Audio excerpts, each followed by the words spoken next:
If Trenton was to be the national capital in 1784, then where would have been the White House? Well, that question is impossible to answer.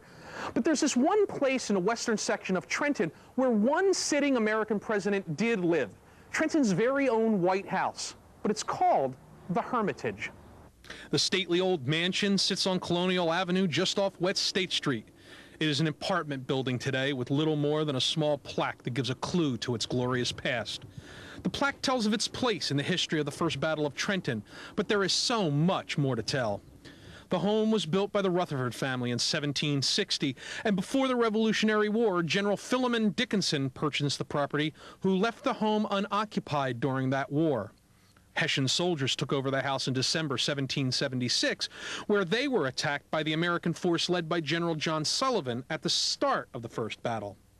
After the war, the Hermitage played host to numerous dignitaries who visited with the Dickinsons, men like future U.S. Presidents George Washington, Thomas Jefferson, and Alexander Hamilton. American statesmen like Benjamin Franklin, Patrick Henry, Gouverneur and Robert Morris, Arthur Middleton, Charles Pinckney, and a host of others. The Marquis de Lafayette, Baron Frederick von Steuben, and numerous other Revolutionary War military leaders were frequent visitors to the Hermitage. And let's not forget about the royalty that came to the Hermitage, with Kings Louis Philippe and Joseph Bonaparte. President-elect Abraham Lincoln and his wife were entertained here, as was Frederick Douglass, the famous abolitionist leader, and Underground Railroad leader Harriet Tubman. In 1798, John Adams made the Hermitage the nation's home, as the sitting president lived in the house during the yellow fever epidemic that ran rampant in Philadelphia that year, thus making the Hermitage the only building in New Jersey the home of a sitting president of the United States.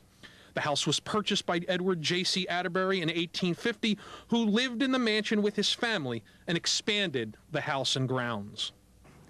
In 1904, the house and its property was sold to make way for the neighborhood development that brought houses across the street and made Trenton's White House an apartment house.